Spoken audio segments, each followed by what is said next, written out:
and welcome to Hitome Digital Love, the show that gives you a new view on games. I am CK, your non-gamer turned gamer. And I am Mousy, your non-average gamer. This week we cover Clive Barker's Baker's... Right. I was right with Barker's? Yeah. Oh, okay. Clive Barker's Jericho, a game that I just don't even care or know about. But somebody else here will tell you a bit more than that. So please, what is Clive Barker's Baker's Jericho? Okay, here's my thing. They classify it as like a survival horror game. Okay. But as I'm playing it, I'm like, this doesn't feel survivor Really? to Survival me. horror. Yeah, I mean, I guess I can kind of get the horror part. I mean, there's a lot of blood and it's like really gross. But it's not like, I don't know, to me, it's more of a first-person horror shooter, I guess. First-person horror shooter. Okay. I don't know, but but hey, whatever, you know. Okay, so it's a first-person shooter, scary type then. Alright, so then how does this game play? It really is just like a first-person shooter then? Basically, you could switch back and forth. We have a team, Okay. Jericho. The Jericho. So the team is called Jericho. Yeah, the team is called Jericho, and there's 6 of you, and you could switch back and forth between each player. Oh, so you can switch and between each members. person has different guns and different abilities.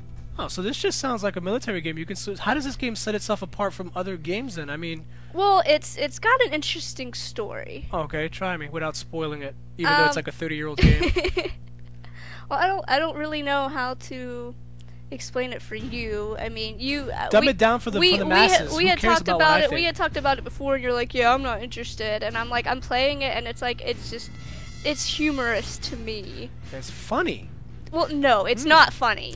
No, really. No, it's not. It's not a funny game. I find humor in it, but that's me, and that may say something to what my tastes are. But it's basically your team Jericho, and you're going through like the different breaches, and it keeps sending you back in time because you're trying to stop the firstborn or something. It's this whole thing about before Adam and Eve, there was the firstborn. And the firstborn was like this, there was no good and evil, no male, female, it was just like this all-empowering thing, and God was so disgusted by this thing, he sent it like into the depths of hell, basically. So it keeps trying to get out into our world, so that's why I think it's hilarious. That's interesting. Yeah, hilarious. I can see how many religious people we just pissed off in that 3 seconds. Look, it's not our game, that's all I'm saying. Even though I think God probably did happen, but you know, whatever. I mean, to me, that's interesting to me. I think it's great. Like, and I'll say this too, because we reviewed Condemned. Right. You know, and I don't know what the time frame was, which one came out first or whatever, if that even matters. But it's like, to me, just the gameplay of this was just so much smoother and so much better. Like, I like this game a lot more than I like Condemned. Oh, that worries me, considering that C2 is now on the rack. Ooh. I'll still play that too. You know, it's just, I guess it's just the fluidity of how it moves and everything. So the controls are just not complicated at all. Yeah, exactly. How's the difficulty? Is there difficulty settings? Yeah, there's easy, normal, and hard. Okay. And to be honest, I can't tell much of a difference between easy and hard. What? I mean, maybe during the boss fights, but I've been playing it on hard, and I've been okay. I've actually been able to beat it. Side note: 1, either this game's difficulty is truly BS and she's right, or 2, I've gotten a lot she's better. gotten a lot better, which worries me. Okay, but I do have 2 bonus codes put in. One is for a faster regeneration of your health. Okay. Like when you get hit, you don't have to wait as long, and then unlimited ammo. So that helps a lot. Yeah, of course, that helps in any game. Unlimited. Yeah. That works. So with those 2 things turned on, I'm like, I mean, I won't lie, I've had to restart a couple levels, but nothing major. So nothing bad at all. So on top of all that, is it just really the running and gunning? Like that's it? There's nothing else? A couple of boss fights sprinkled in, and that's it? Well, I mean, I would say there's a little bit of strategy because, like I said, each character has a different ability. Right. So sometimes, most of the levels you have your pick, but some of the different levels you only have 1 or 2 people. Okay. So, and then some of the things, obviously, it's like you need to occupy this person to perform this task to move the story forward. So each guy has special abilities.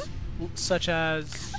Well, there's like a ghost bullet, and it pretty much like freezes the time a little bit, and you can guide the bullet in slow motion to like pop their head off. Are you serious? Okay, I'm making him interested. Yeah, what other abilities are there?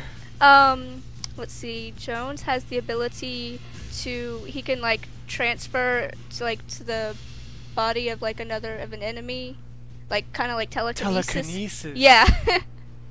This is not what I heard about this game. I've sort of heard something like that, but okay, either you're working for the company and you're trying to drum up sales and make it sound better, or I've just been completely misguided.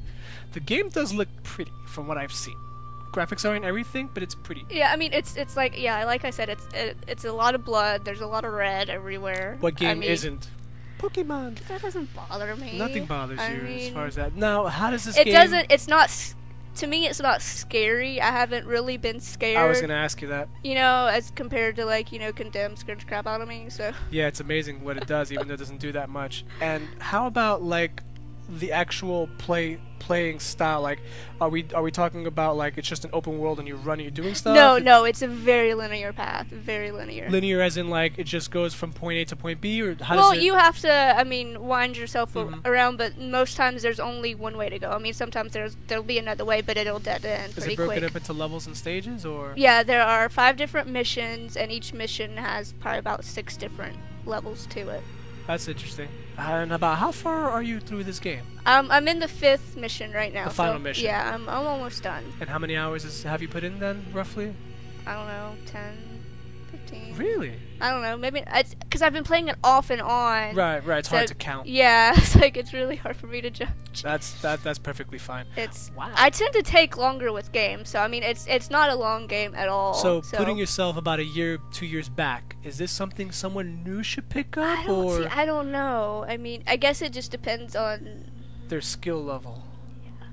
See, I mean, you could play through it on easy and not have any problem at all. It's just if you think you would find the story interesting, is what I think. I kind of do. It falls along that whole Assassin's Creed, you know, making up religion stuff. Yeah. Just to make life interesting. Yeah. See, I think that's interesting. I guess maybe I'll play it. I don't know. I'm still on the fence. It does sound cool. I like the telekinesis stuff. It reminds me of another game that I skipped out on. I don't know. Maybe I'll just watch you play it for a little bit more and figure it out from there. So. Alright guys, today I am closing the show because there's a little bit of wrap-up that we have to do.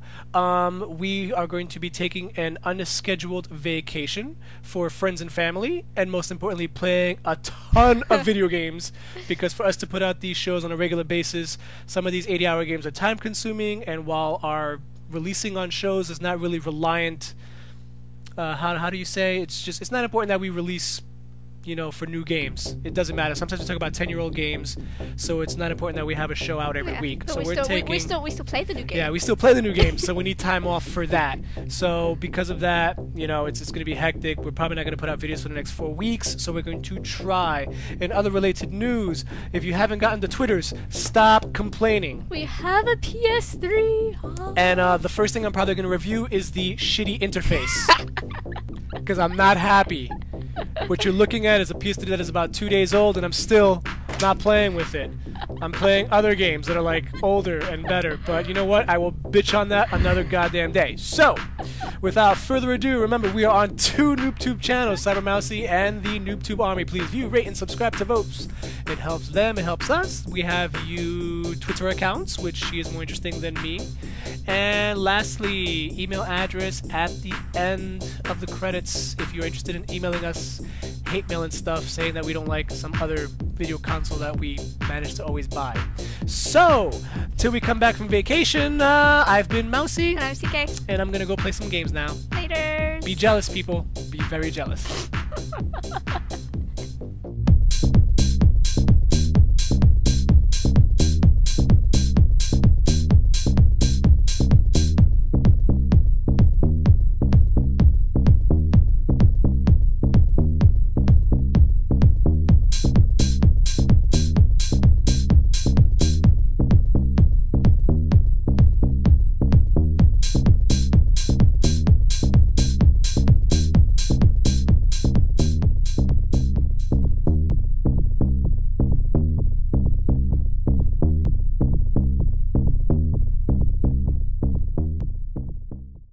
That's the demographic of our show. It's the total opposite of NooBTooB. It's awesome. I've been checking the stats. It's like 60-year-old guys watching, and I'm like, I don't know why.